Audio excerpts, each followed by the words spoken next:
Podcast Thursday. Oi, oi! Back in the mix with a mandem.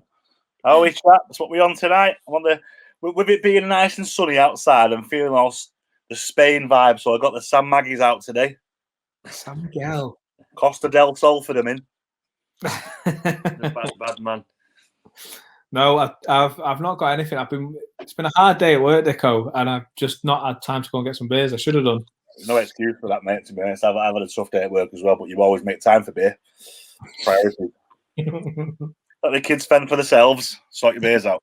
It's Friday, really, isn't it? Basically. Stick Peppa Pig on and run to the shop. Come on, you know the. All right. You're all right at home for 10 minutes. She's 3 now. Matty, are we good? Yeah, very well, mate. Very well, thank you. There's looking well, mate. Do you think, mate? I think it's a bit of a mess, to be honest with you. No, I meant lockdown mess. I meant Chris's. No, that is a lockdown mess. Holding it back as well. He's holding it off his face and everything. He's doing everything. It's like Lego hair, isn't it? We're gonna do the whole show like this.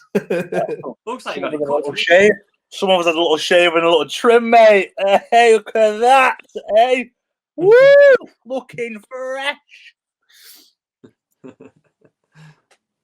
Self-praise.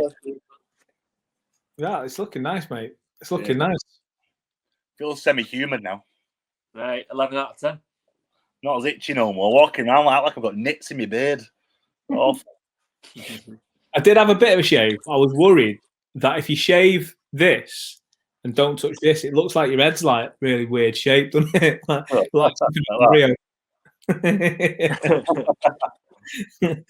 but it's all right. Like Megamind. It's a great film. It's a good film. Modern day classic. Be on fire, Chris, and you'd be 10 minutes before you'd notice. Yeah. I've been there. Do you know we've not got a play on this week because the club are travelling today? Because obviously, like you just said, it's like Friday today because it's Easter weekend. So the players are all on the move, heading down to ALDERSHOT. Interesting stat: County have never won at ALDERSHOT away. I think I'm right in saying this is the 52nd go. Really? I've won there. Played there once. I think we drew 1-1 on 0-0. Can't remember. Scored as well. Penalty. Who for? Southend. Southend. Oh yeah, mate. The thing is, I remember it, mate. They had it. Yeah, it was like that. No, it's a bit steeper than that. We'd play. They had a unit of a centre half, and I was having a right battle with him, just throwing elbows and coming through the back of me, and the ball's gone out to the byline, out towards the front, and he sprinted over, backheeled it to keep it in, and I just come behind him and just tried to volley smash the ball at him. It's hit a kid in the face, one of their ALDERSHOT fans in the face. I didn't even notice this, and he's just coming running at me because I've tried to smash the ball at him, threw his head at mine, so I've gone down like a sack of shit. Red card.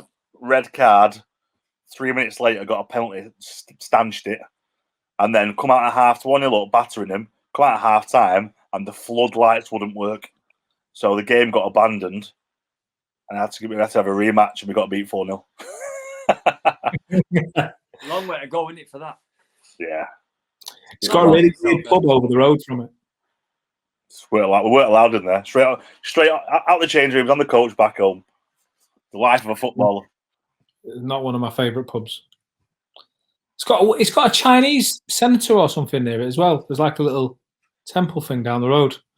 But I remember last season, was it last season or the season before when we went down there now? But I remember just having one of the worst hangovers I've ever had. And one of the other media guys at the club was driving. And a few of us were really looking forward to a road trip, all the rest of it. And I was just sitting in the back the whole way there, hood up. One of them where they went and stopped in the services, all got like coffees and pies and whatever else. And I just remember like waking up and like, where's everyone got all this? Where have these coffees come from? And one of those, not good. Okay, You would Dicko, not have noticed, though, you would not have noticed in the commentary, professional as you like, when that came on.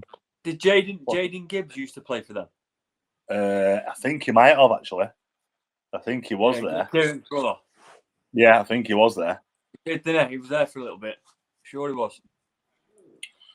There's always a little brother. There's always a little brother of a Premier League player that plays in a League Two team, isn't there? Yeah, he's a good player though. He was a decent player, Jaden. Was it Northampton? He had Ashley Young's brother was at Northampton. I was playing against him. Yeah. Oh, that game as well too. Actually, penalty again. Them penalties, they're not as easy as I make them look. John Terry, Paul Terry was at Leighton Orient, wasn't he? Yeah, Leighton Orient. Yeah. But I don't know if he's younger or older. I think it was Michael. I think Rosie was mates with him as well. Was it? Rosie was very good mates with Paul Terry. We played together. Yeah, he was. Where did they play together? I remember where it was. Did Rosie play down south? Yeah. Hereford.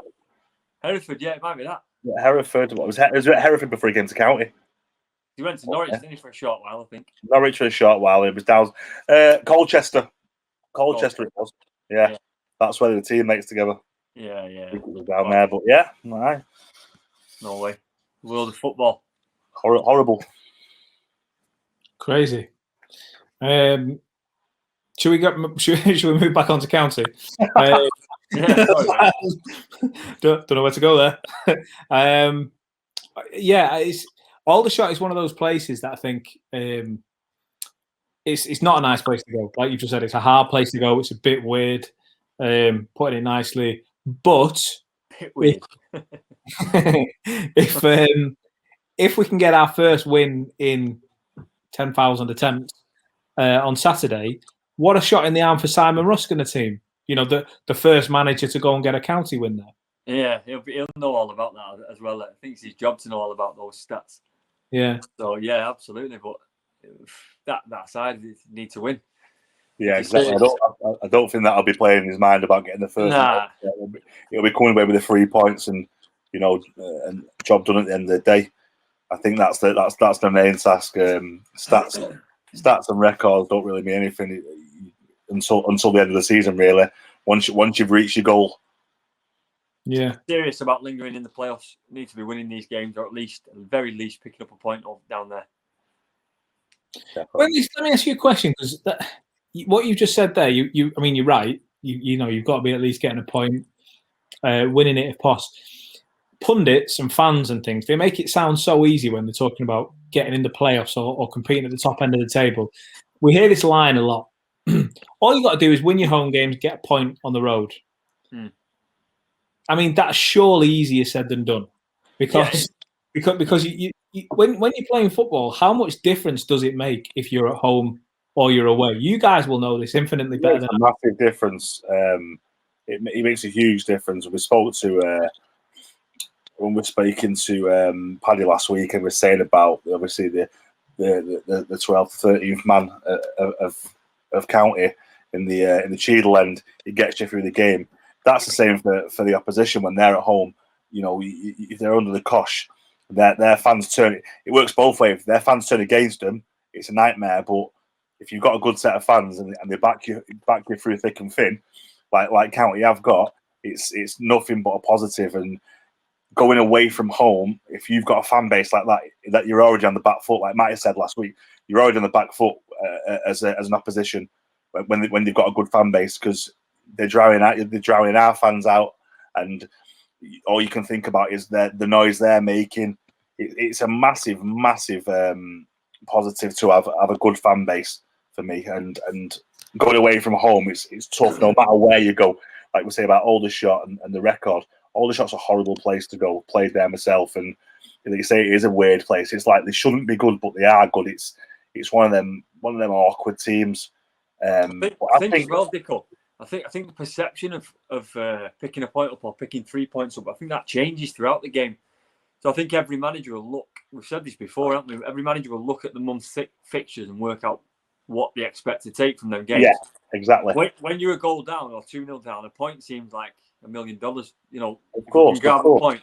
Yeah. If you're 3-0 up, gaining a point seems like a letdown almost for the rest And of the it also goes off where you are in the league as well. If you're mid-table and you go into a mid to low table team, you expect them to get a point. If you're top half, top 5, top 6, and you're going to a mid to bottom place team, you're expecting 3 points. So it depends on what position and how you're playing.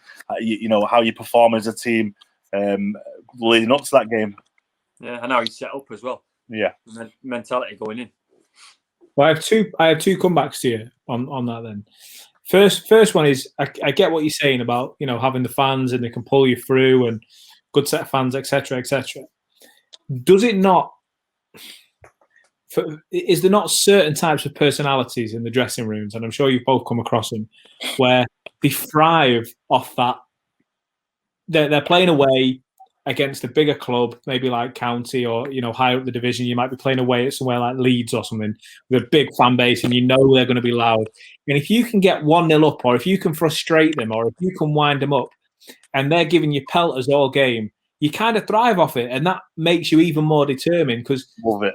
Excuse my French, it makes you a bit of a son of a bitch, but you like being that character. I love it, mate. I love it. Millwall away.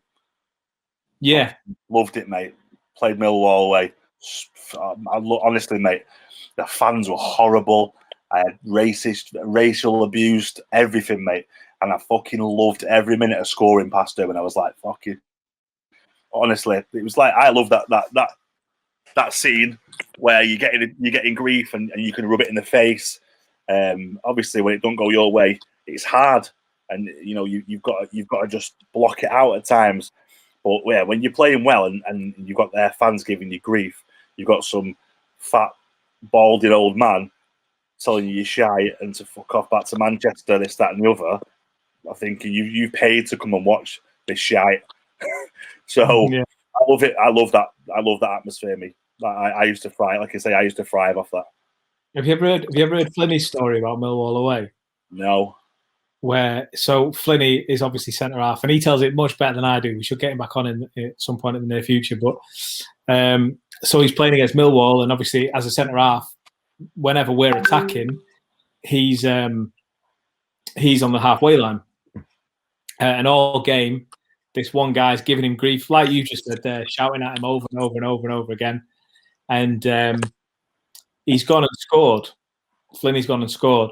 So he's made a point of running and doing a knee slide in front of this guy to celebrate. And the guy's shouting all this. He's going to get him. He's going to try and get on the pitch, and he's going to have him after the game and everything else. Then after the game, after the talking to and everything else, he's got on the bus. Flinny's sitting there, and this guy, this fan, has waited and got on the county bus behind Flinny. So Flinny's going like this underneath his chair. And a couple of the other lads are like, no, he's driven. He got a lift off his mum or whatever. He's gone home. So this guy's like, well, tell him this, tell him that. Got off the bus. And just as he's got off the bus has pulled out and Flinny's banged on the back window and giving some kind of hand gesture. I can't think what it might have been, but just to wave him on his way. But it's only football. It's only football. What's going on? He's done very well there. Flinny's done very well there, because I would have put the guy in my suit, in my bag, and took him back to Manchester with me to teach him a lesson. I couldn't. I've not got that much composure. It's just a game of soccer. But no, I see what you mean. Like, so you can. I guess you can feed off that. But my second point that I was going to come to was, at the minute, there's no fans.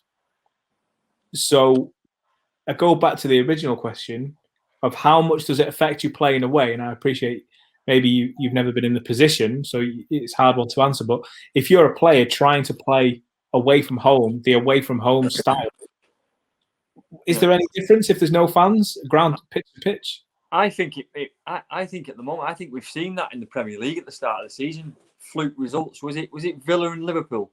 Yeah. Yeah, results like that where fans aren't there. So bias almost goes out the window, momentum goes out the window, and it's just a level playing field, 11v11, and quite, an open game, and yeah, we all know the strength. Go on. sorry, I feel like the pitch may take a part in it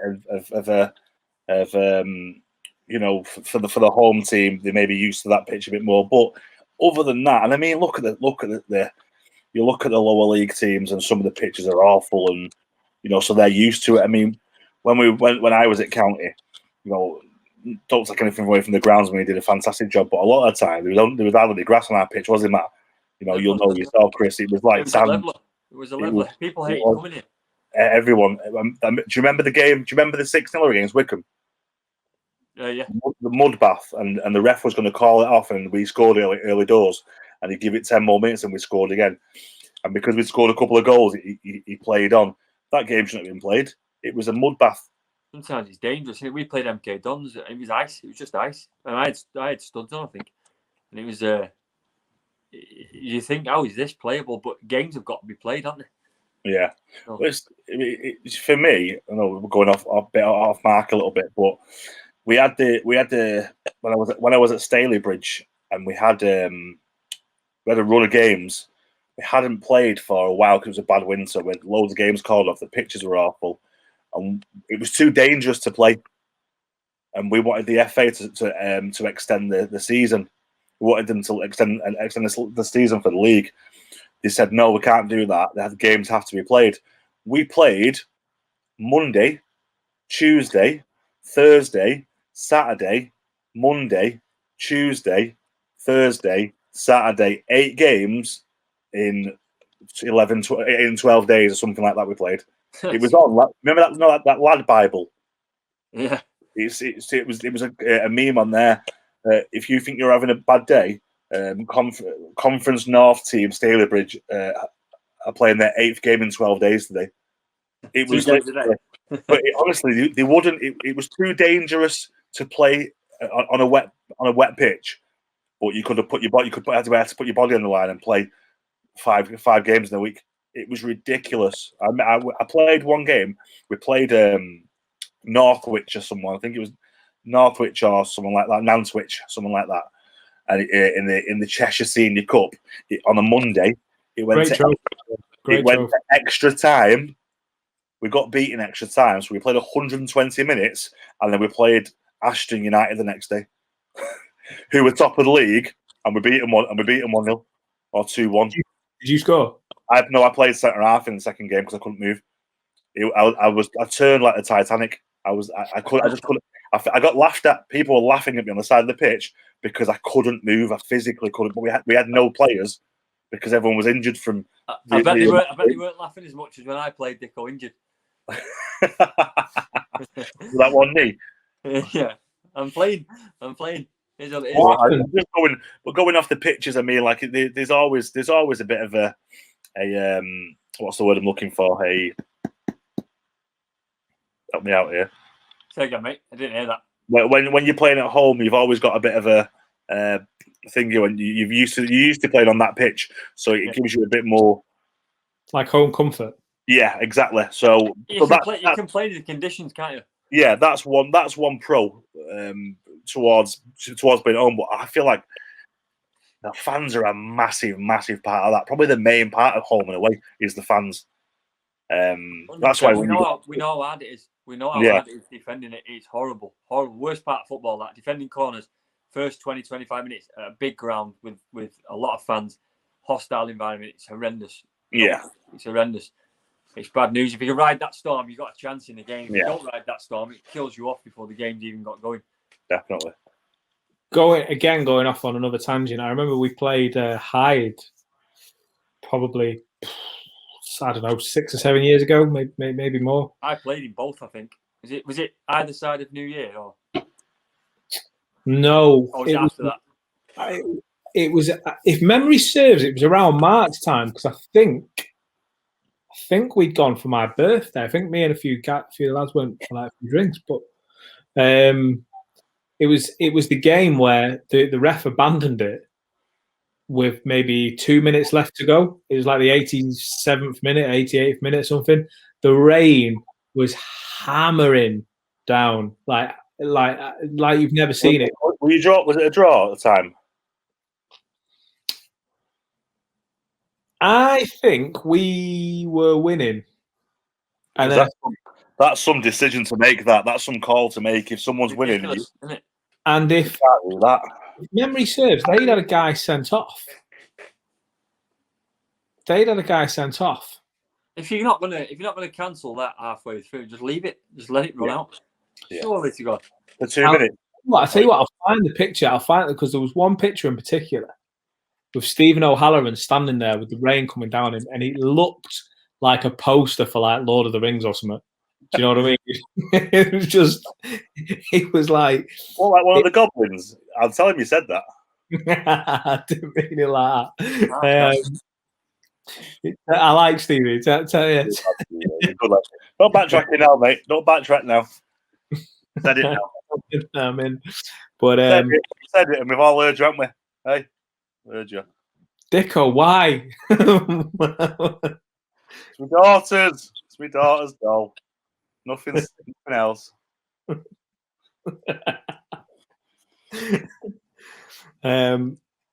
So, well, I tell you what, it leads nicely into the fact that you were talking about Stalybridge having 15 games in 9 days. It's not quite that extreme, but it's Easter weekend, which means we've got the 2 games in 4 days. Obviously, 1 away, 1 at home. Is 2 games in 4 days? Should we not be? Should the players be able to deal with that? I think so. I think at the level they're playing at, and they train full time. Professional footballers. Yeah, they should be. If you're a professional footballer and you can't play 2 games in 4 days, then you shouldn't be a footballer. For me, at the level they're at, the fitness levels they should be at, it was totally different for me. You know, we were working, we had jobs, we were trained twice a week if we could be asked turning up. You know what I mean? It was totally different then at that stage of my career. But there's been times obviously when I've played for county and we've done over New Year. There's a game on a Saturday and it's New Year's Day, with the space of 2 days, the bank holiday weekends. It shouldn't be an issue. It's the same for everyone. So there's no one worse off. No excuses. No. There's no excuse because if you're fit and seasoned, that's just like an extension of training, really.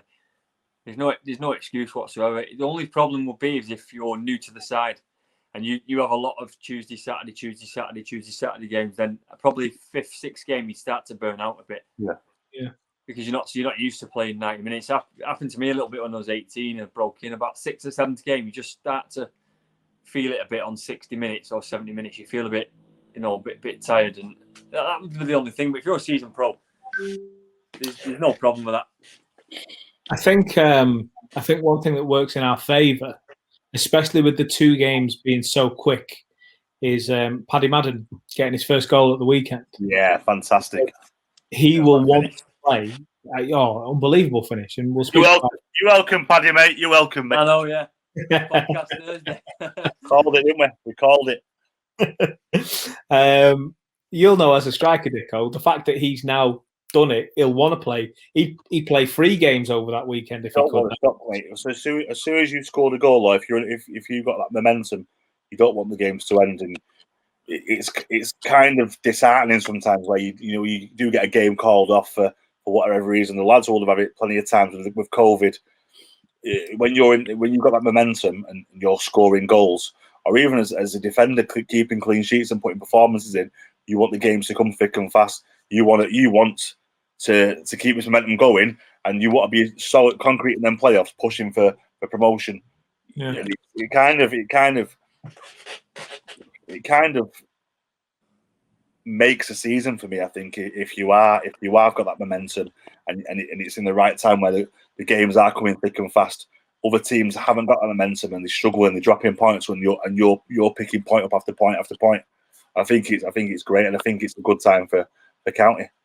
Nothing worse than a break in momentum for a team that's doing well. I think it works the other way for a team that's struggling. I think they need it, and I think that brings everybody level. A couple of people recover from injuries, little niggles, and they get a full squad again. But with a team that's doing well, and you have a little break in momentum, let's say a game's called off or international break or something, I think 9 times out of 10 it's quite difficult to pick back up where you left off almost.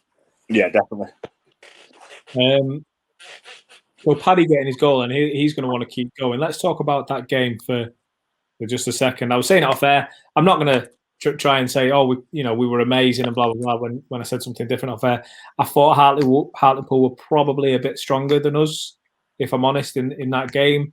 Whereas we did make chances. I'm not going to say the goal was completely out of the blue. We were outplayed, but I was speaking to John Kieran after the game, and he made a point that I probably agree with.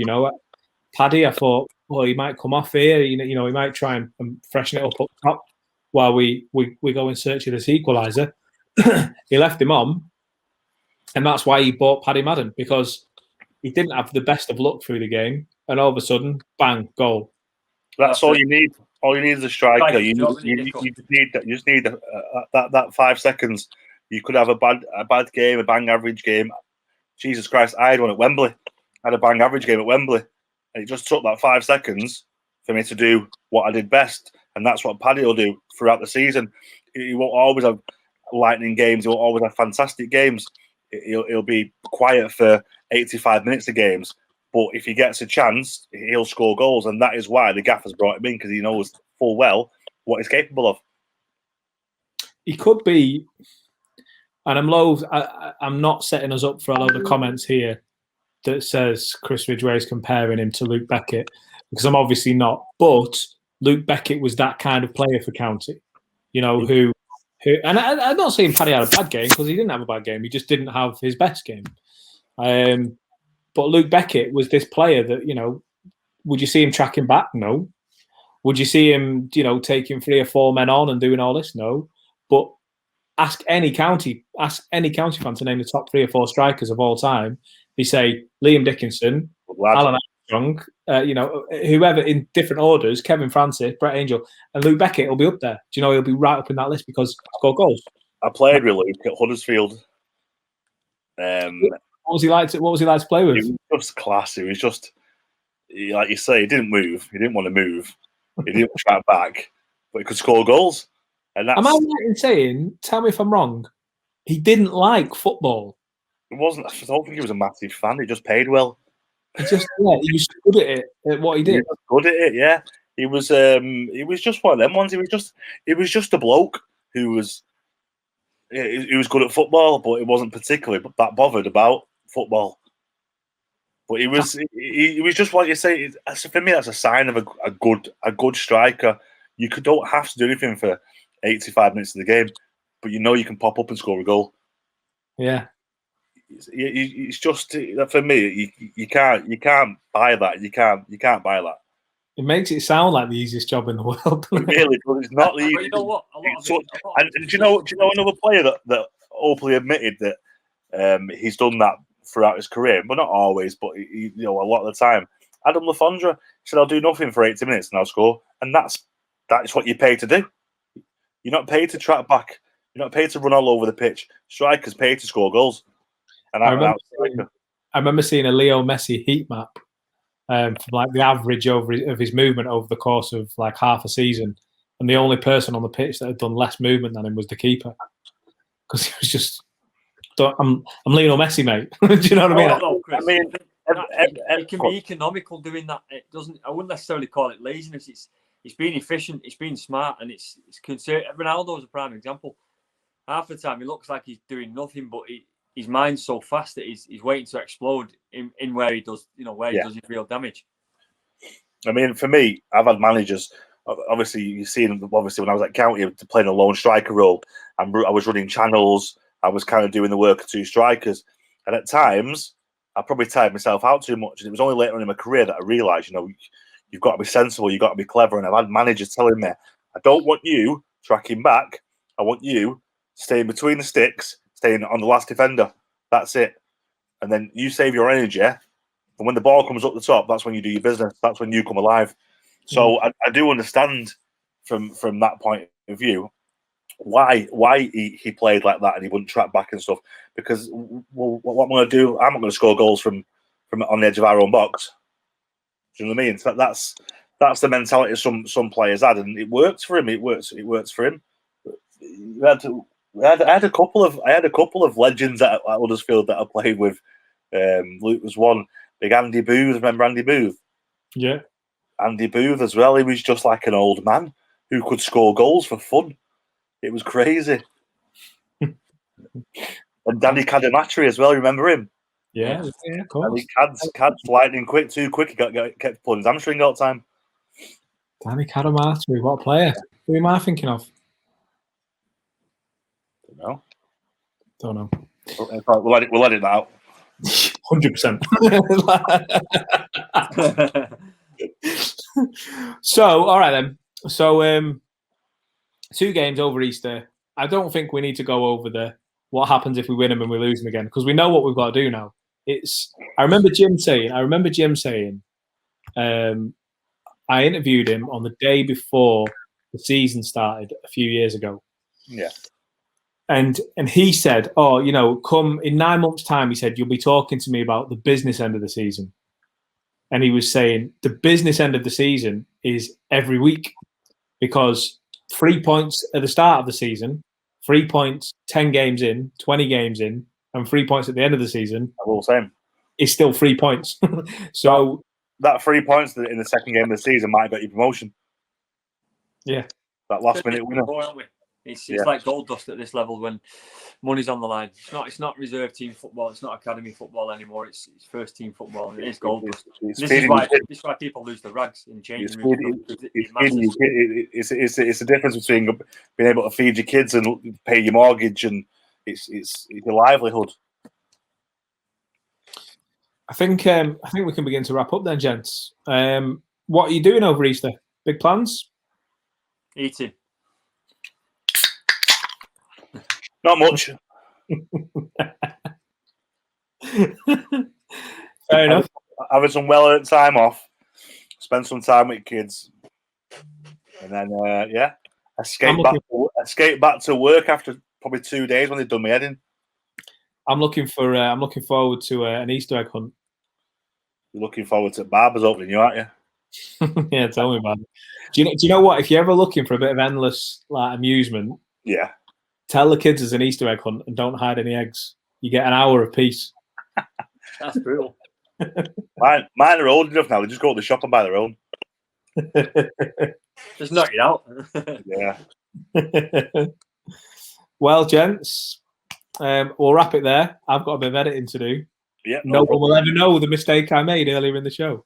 Nope. Until we tweet about it. Yeah, not a problem. We'll come back next Thursday. 6 points up. I like that. Yeah, I like that talk. 6 points closer to promotion. Happy Easter, gents. Enjoy the eggs. Happy Easter, champions. See you next week. Take care, guys. New Year.